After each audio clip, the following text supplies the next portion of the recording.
So today we're working on transfers on these drawer fronts. And the transfer that I'm using is Redesign with Prima's Shimmering Script, which is something that I have 2 sheets.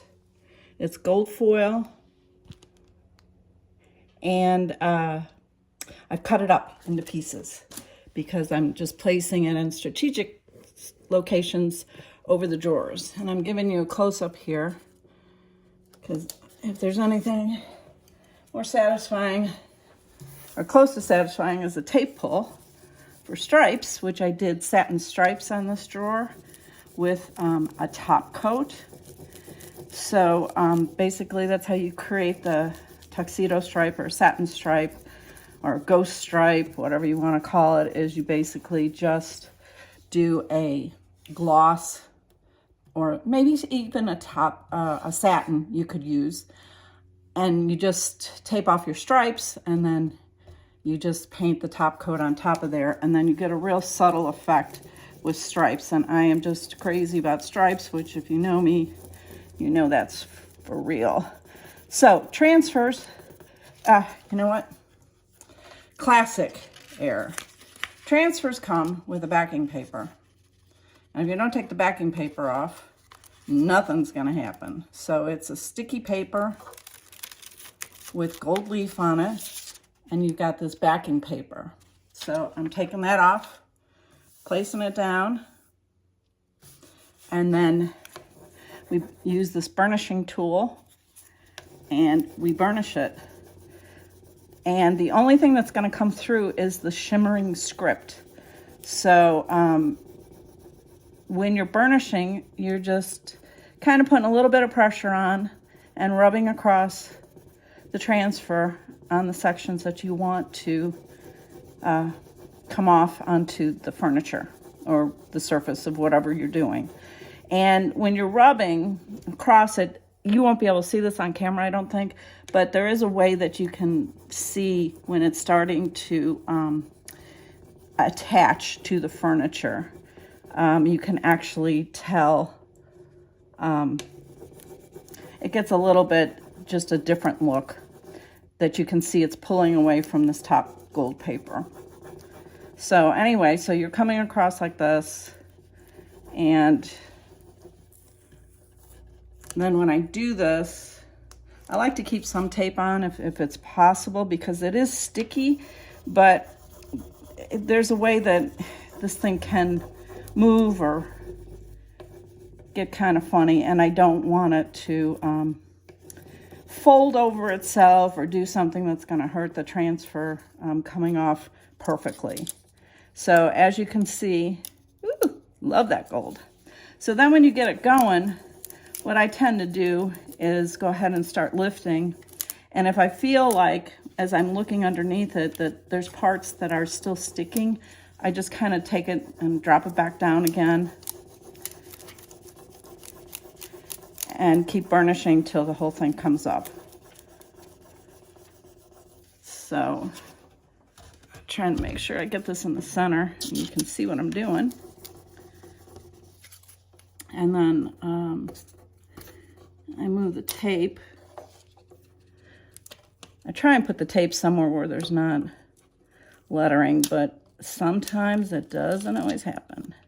So I'm gonna stick this in this corner.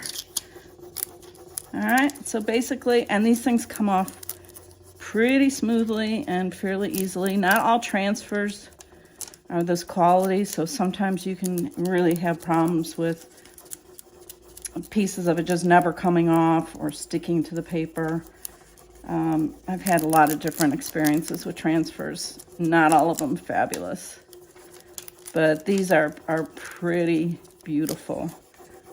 The other thing with transfers, if you buy them and you don't use them for a while, they kind of sit in your studio for a couple years, they do dry out and they get less effective. So I would say when you buy stuff, use it, just like paint.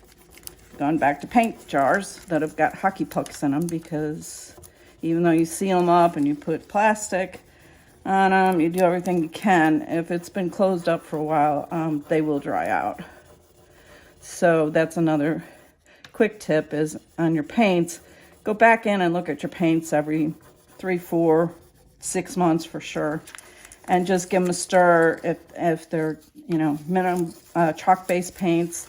Add some water, loosen them up. So, and this is all water-based paints that I'm speaking of. Chalk-based, mineral-based paints.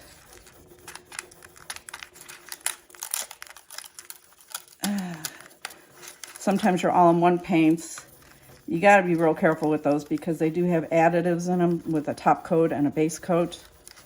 And if you start adding water, you're going to change the properties of it. So you can add a little bit of water, but you can't really go crazy on it.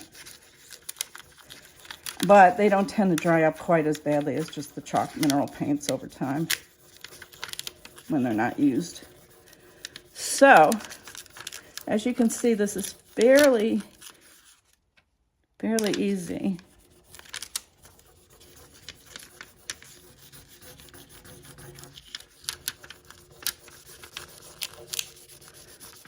And we're just about done with this one.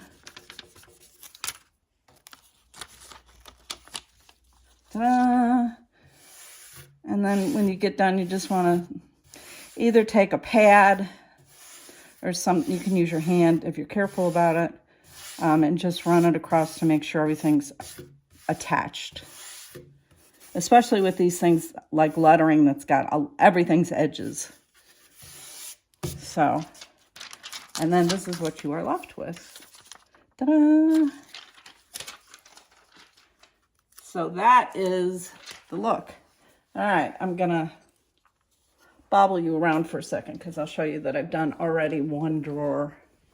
So let me take this out the phone, getting it out of the stand. But there is one drawer done. I still have got to put hardware on, and I've got to decide if I'm going to use middle knobs or if I'm going to use, I've done these round knobs that I created from scratch with resin.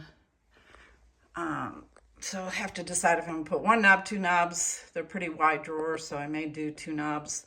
I may do one bar in the middle of each drawer. So that's what we're working on. Bye-bye. All right, we're back. There's the drawers, the bottom two drawers I've done. And then, like I said, I cut the transfer up 2 pages. I probably could have used 3, but I'm going to go ahead and put the rest of these on. And then we've got hardware.